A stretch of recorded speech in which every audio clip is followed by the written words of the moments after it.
Hey, welcome guys to the interview. Today we have another pro wrestler. He goes by the name of Lord Crewe. So let's get into the interview with Lord Crewe. Hello, sir. Hey, doing? I'm doing great. How you doing today? I'm doing just fine. And first of all, I really appreciate you coming on. Of course. Thanks for reaching out. No problem.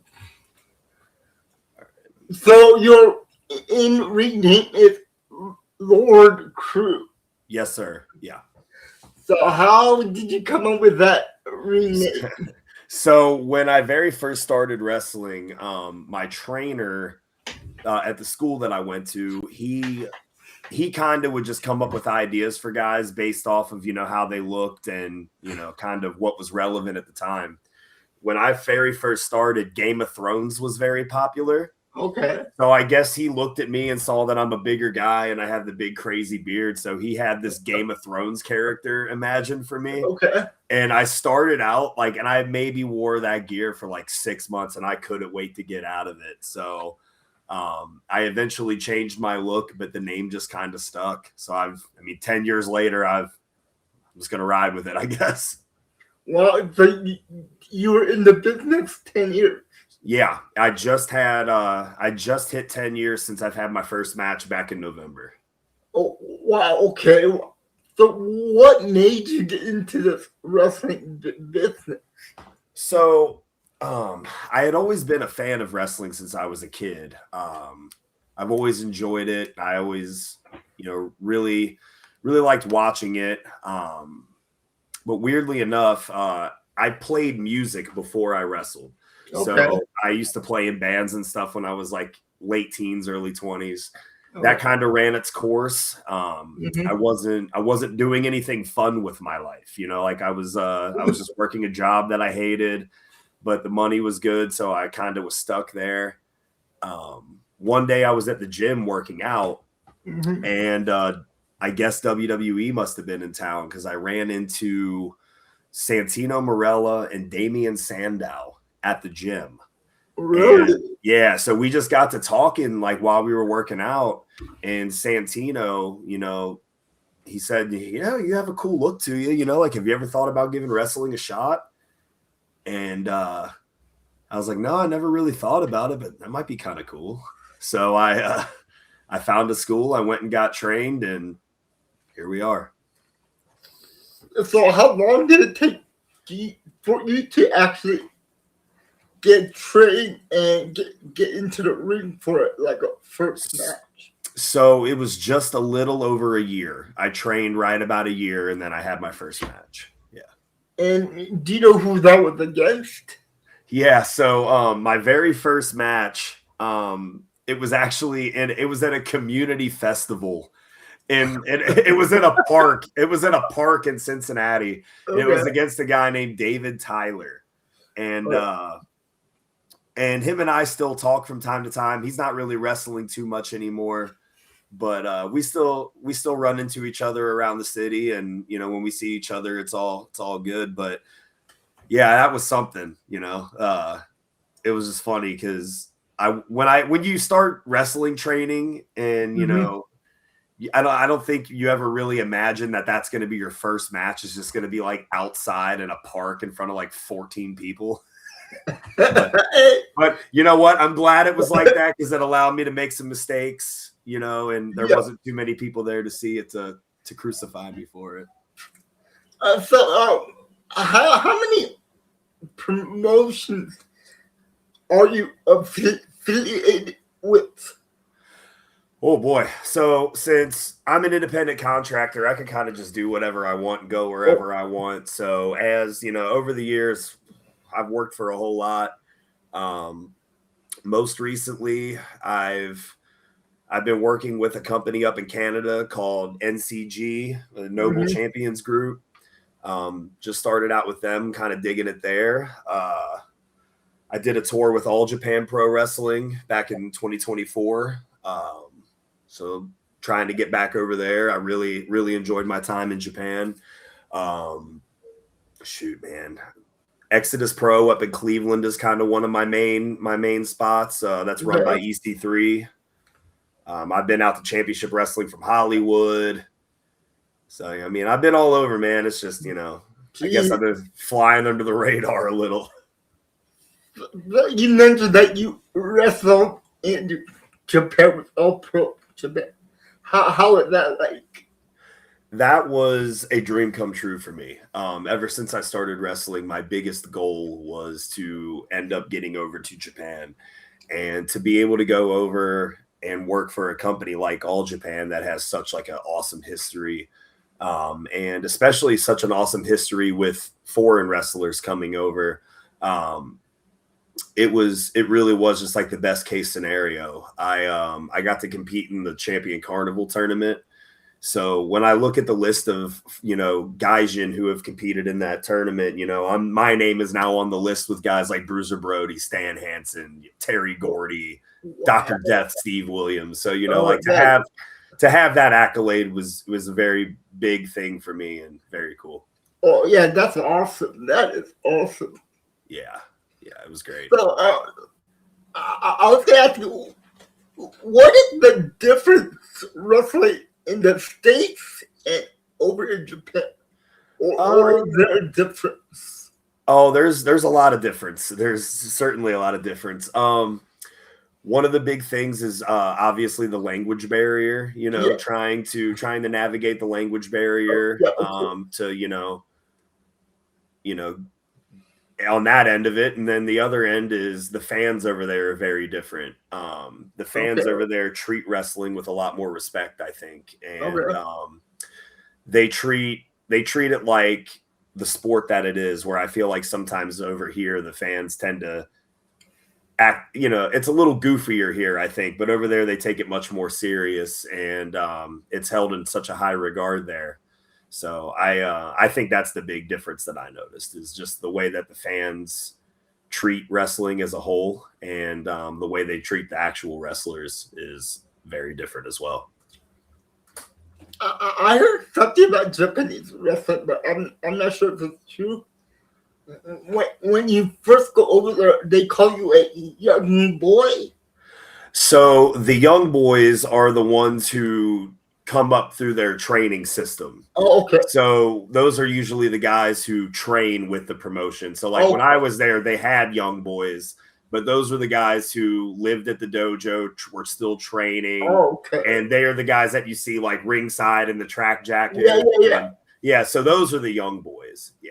Oh, yeah, so you were never a young boy when you went there. No, I mean, I guess like I would have been considered like a young boy here in the States when I did my training and whatnot. But no, over there they didn't. I didn't get the young boy treatment. And who was your first match against in Japan? My first match in Japan was against Ryuki Honda, and it was in Korakuen Hall.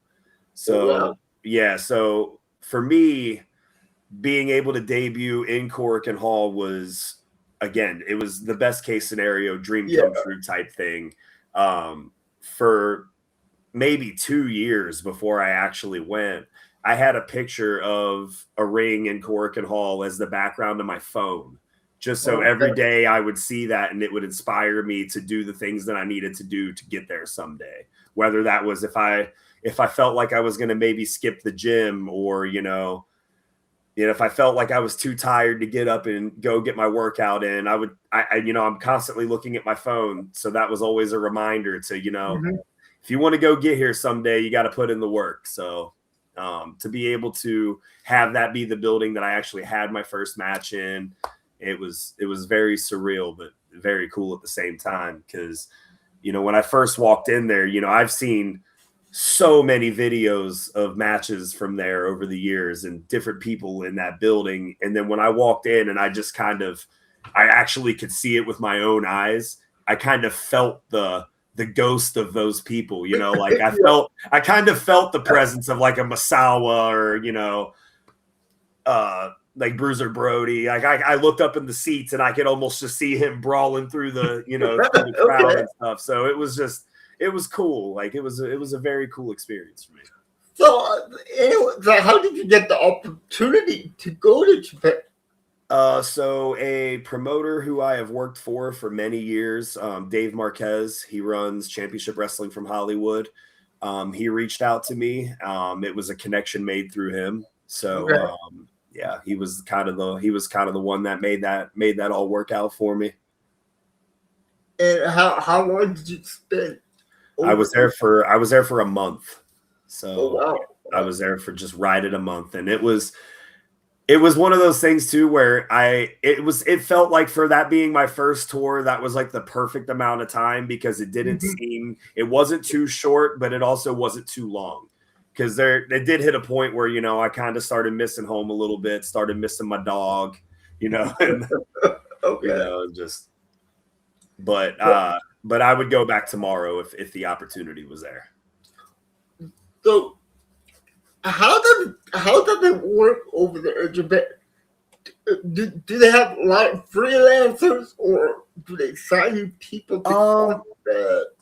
A lot of guys over there, I've noticed, like, there are some freelancers who tend to bounce around a little bit. A lot of guys are kind of signed to one place. When I went over, I had to sign an agreement for the tour that just basically said, like, I won't take any other bookings unless authorized by them, and so that kind of stuff. So I think, like, when it comes to the Gaijin who are coming over, they kind of, you know, they want to keep, you know, they kind of want to keep a thumb on you just to make sure you don't get hurt working for somebody else, or you know, if they are planning on using you a certain way, they, you know, they don't want you to look a different type of way somewhere else. So yeah, so when I went over, I did have to, you know, like, just basically say, like, yeah, I won't work anywhere else, and that kind of stuff. And what do you miss about Japan? Oh man, just, I miss the food. I miss how kind everyone is. Their culture is very, very great. Like, they they just respect each other. They know how to live as a society. You know, like, people tend to kind of mind their business, leave other people alone. They're, you know, they're very respectful people, and I just think we can learn a lot from the people over there. And again, the food is just top notch. When I came back home, my body had gotten so used to eating the good, clean food over there that when I ate the food here, man, it just went right through me, and my stomach wasn't very happy when I got home. So what kind of food that you really miss? Oh man, I miss the Wagyu beef for sure. That was really good. By where I was staying, there was a really good ramen shop. Okay. And it was funny. The first time that I went there, I didn't really know how to order, because when you walk in, there's like a little bar, and like there's little individual seats that you sit at. But and, you know, mostly, you know, here in the States, whenever you go into a restaurant, you sit down, you order. So I sat there for a minute, and the guy looked at me, and he grabbed the little thing. He said, "Kipu," and I was like, he's like, "Kipu," and he pointed over at the machine. He was telling me I needed a ticket. So he pointed over to the machine, and it's almost like this big vending machine that has all these different buttons on it. And you go over and you click, like, okay, this is the broth I want. These are the noodles I want. This is the meat I want, or the other little toppings. And you just click everything you want, and it prints it off on a ticket, and you give that to him, and he puts it together for you. Okay. So I was like, oh, okay. And then, so of course I didn't know how to read any of it. So I had to like hold my phone over it with Google Translate to see what each button meant. And oh man. Well, I mean, the company that you were wrestling for in Japan, they didn't offer like a translator to go around with you? Well, not all day, every day. You know, like, there were guys there who were able to help me out with stuff, you know, when we were all together. But if I was just on my own, you know, like, I kind of just had to figure it out. I was actually just talking about this over the weekend, because it was the first time I'd seen him since the tour. But I was on an event this weekend with Davey Boy Smith Jr. Oh wow! Yeah, and he was on the tour when I went over, and he was very helpful. Like he showed me how to use the train system and how to like kind of navigate certain things, and kind of told me some like do's and don'ts, like culturally and stuff like that. So he was a big help. And then the Saito brothers were also a big help because they're half American, half Japanese, and they speak both languages. So those guys were a huge help to me. So as a freelancer, how does the travel overseas work? Do you have to pay for your own hotels? I did not know, so I don't know how that works. I'm sure it's case by case, but I didn't have to. I was very fortunate. Okay, so they paid for everything for you. Great deal. Yeah, I wasn't too upset about it. Yeah, I wouldn't either. No, it was no. They treated me very well, and I can't say enough how much I really appreciate everything that they did for me. And they're great people, and I still talk to some of them, here and there, and I miss them all. Like I said, I really would like to go back and do it all over again. So is there any way that you can call them and see if? I mean, I've been in contact. It's just you kind of got to work off of their schedule. If you just got to you're at their disposal. So if like if they did offer you like a full-time contract and you have to stay there for about a year and a half, would you? Yeah. If it was a year and a half, I'd do that. Because I'm sure there would be a way that I'd be able to, like sneak back home for a week or two or something to, at least visit. And it would be a difficult decision, but I ultimately think the answer would be yes, of course. Yeah. And, it is a long flight too. Oh, 14 and a half hours. So yeah, because I live in the Cincinnati area. So I went from Cincinnati to Atlanta, Georgia, and then it was Atlanta, Georgia to Tokyo. Oh, and that Atlanta to Tokyo was 14 and a half hours in the air. And that was a very long time. Oh, God. Yeah. I used to fly from San Francisco to South Korea, and that was about 13-hour flight. Yeah, that's a haul for sure. Yeah, so anyway, I know in wrestling you have heels and baby faces. Which one do you like to do? They're both fun in their own ways. I like being a heel sometimes because I get to be a jerk to people, and I'm kind of good at being a jerk. But also too, like being a babyface is cool because that's always been my problem with being a heel is usually people just think they believe that I could beat the crap out of somebody, so like they want to get behind that. So yeah. It's cool though when a little kid comes up to you and he wants to give you a high five and tell you how you were his favorite guy at the show and stuff. So being a babyface is cool in that sense that I get to when a little kid walks up to me with stars in his eyes and I get to shake his hand or sign a photo for him, that makes it worth it for sure. Every single wrestler I ask that question to, they all say they love to be a heel. Yeah, I mean, I love both. They both have their fun to it.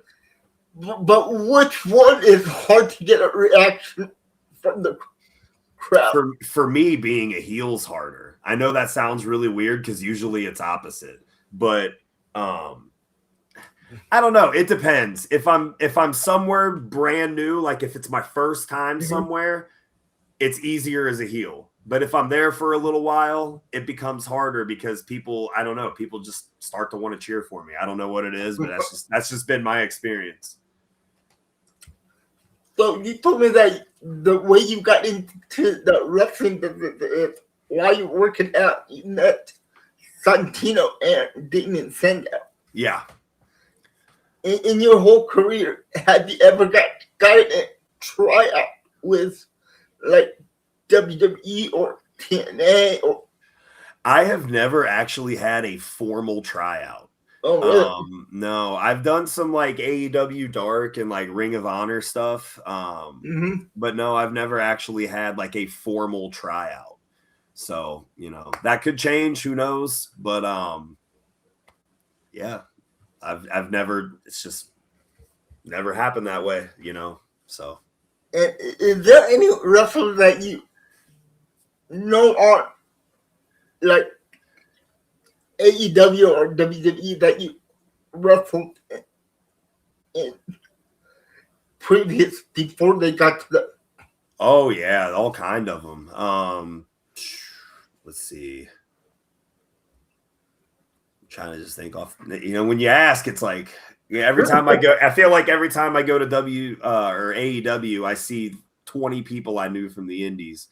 MJF, I've wrestled MJF a few times back at Rockstar Pro in Dayton, Ohio. Wow. Let's see, Lee Moriarty, the Workhorsemen. There's been all kind of guys that I've crossed paths with along the way. And then there's other guys that I've wrestled, since they've been in AEW. Like just this last weekend, my friend Dalton and we tagged against Eddie Kingston and Ortiz. Oh, wow. Yeah, so that Eddie Kingston match was one that I've personally wanted for a while. So, yeah. No. So, how long do you think you'll be in this business for? That's a good question. I guess it all just depends on a few things. As long as my body is still, treating me good and I'm not too beat up. And then also, as long as I feel like I'm still making forward progress, I don't want to feel like, I don't want to ever be that old guy that hangs on for too long and just, never really gets to that next step. Like I said, as long as I'm still doing things that I enjoy and having fun, and I feel like I'm still making progress and traveling and things of that nature, then I think I'll still do it. But the moment that I feel like I'm stagnant, or that's just, if there's ever a time where it's not fun to me anymore, then I'll stop. But as it stands right now, I'm having a blast. I feel like I'm getting better every year, and every time I feel like, because to be honest, I'm gonna show my age here, but when I turned 35 in 2024, and I kind of had a little bit of a internal conflict with myself. I kind of was thinking like, I'm 35, I haven't gotten that tryout anywhere yet, or, like things haven't quite gone how I had hoped. Maybe it's time to slow it down. Maybe it's time to, consider something else. And then so that I turned 35 in January, I got the message that I was going to Japan 3 weeks later. So it was one of those things where, it was like right when I started having those thoughts of it's time to, think of something else, I got pulled right back in. So, and that kind of revitalized me. It gave me, it kind of relit the fire. So as it stands right now, the fire is burning bright. I'm having good matches. And like I said, I feel like I'm constantly getting better. Opportunities continue to come. So I'm in it for now. Who knows what tomorrow holds, but as far as today goes, I'm still good to go. That's awesome. Yeah. You did an interview with a person, and I think he asked you a question about what would you tell the young guys that want to get into this business, and I think your answer was don't get into it. You're talking about the guy who's the clown that was on my Instagram? Yeah. No, that was a joke. That was so actually my girlfriend and that guy are on a comedy team together, so I've gotten to know him a little bit. But no, if there was somebody who was wanting to get into wrestling, my honest advice would be that if this is something that you want to pursue, then give it everything you can, because what you're going to get out of wrestling is what you're willing to put into it. Yeah. None of us are promised anything. There are guys who I know who have been wrestling for 20 years who are very, very good, who have never really gotten their flowers. And that's a shame, but unfortunately that's just the nature of what we do.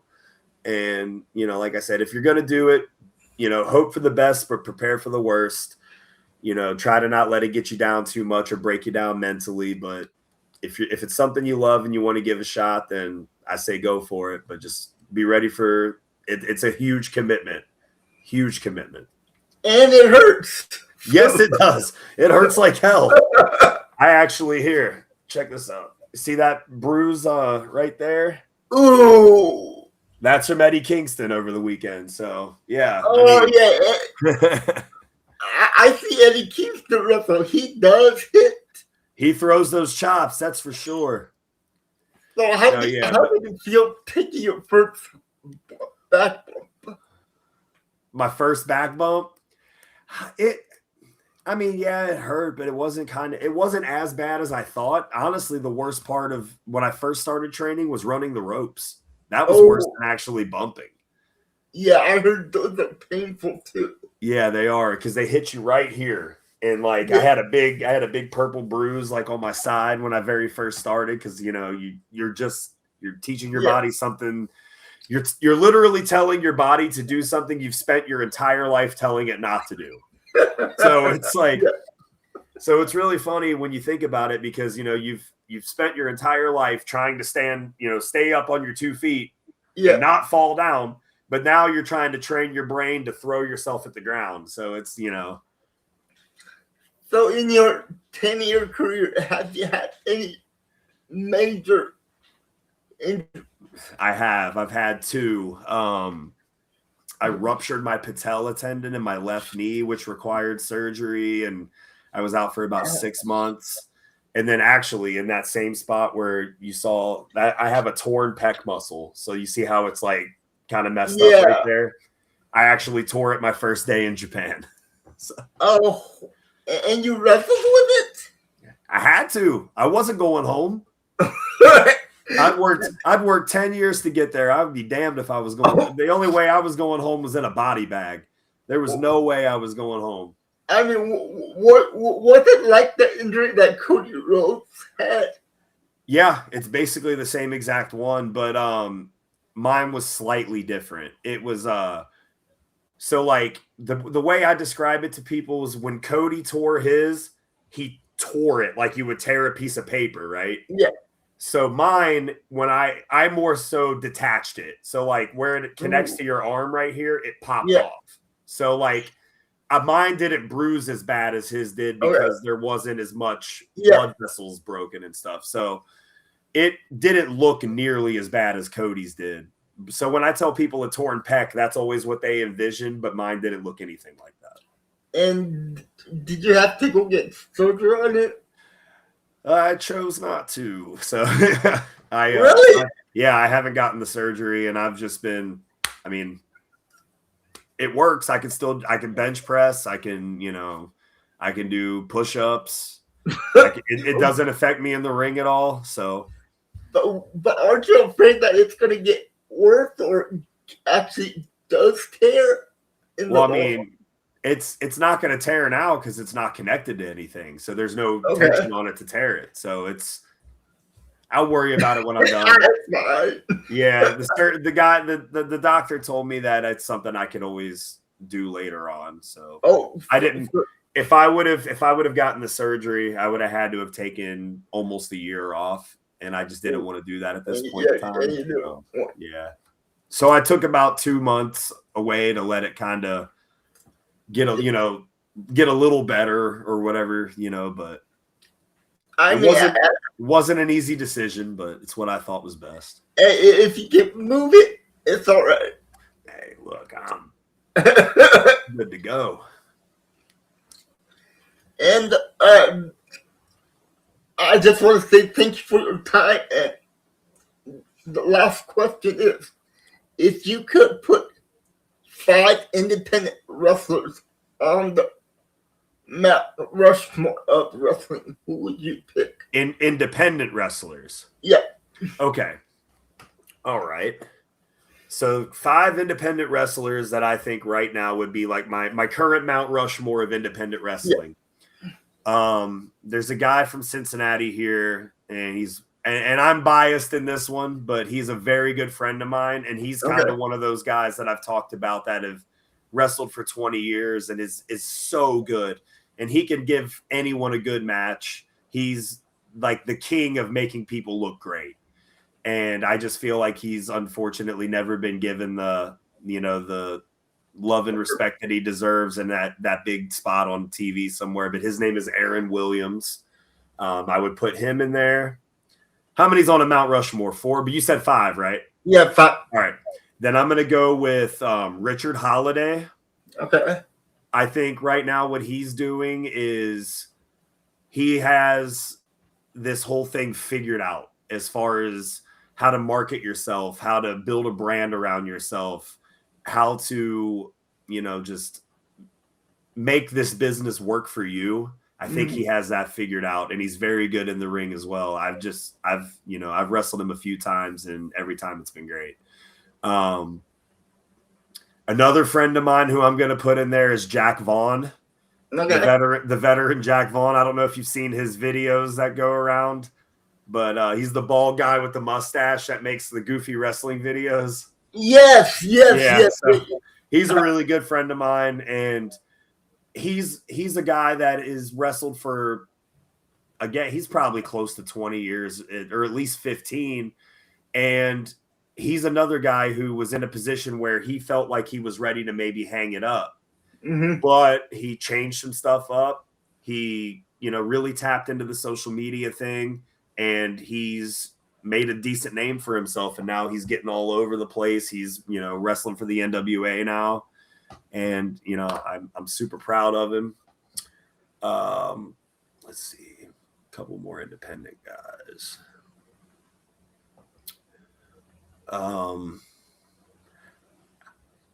I feel like I'm just putting all my friends over. Danny Limelight.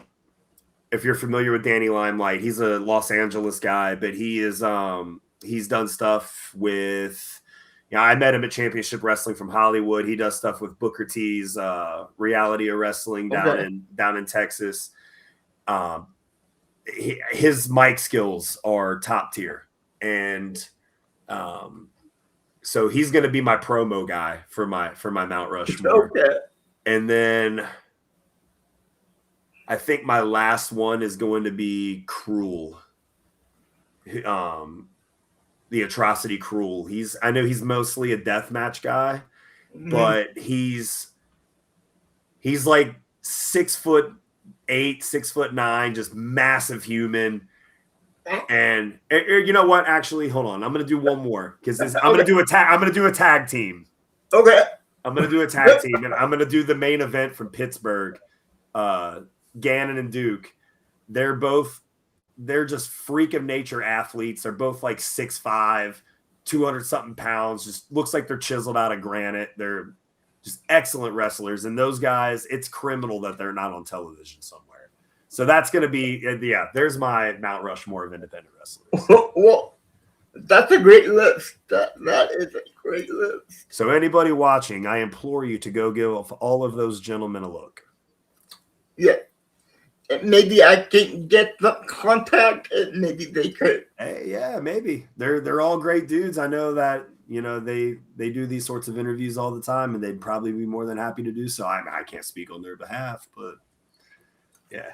But I once again, I do really appreciate you doing this with me. Thank you so much. Hey, I really appreciate you reaching out. It was very cool to me that you wanted me to come onto your show. So thank you. And, if I can leave one more thing, anybody watching, please go give me a follow on socials, on Twitter, X, whatever you want to call it, and Instagram. I'm at Lord Crewe Kills. And I will put that in the description below. And is there anything else you want to promote? I mean, like, just Just like I said, my big thing is I'm very active on my social media as far as letting people know what I got coming up. So just give me a follow on the socials. That'll show you where you can catch me. Come see me wrestle somewhere. Come say hello to me at the merch table. I'm not as scary as I look. You're not that scary. But once again, thank you so much. Hey, you're very welcome, my friend. Thank you. And maybe you can come back on again. Yeah, I'd love that. We'll figure something out. Yeah. So thank you so much. You're welcome, buddy. Take care, all right? Yeah, you too.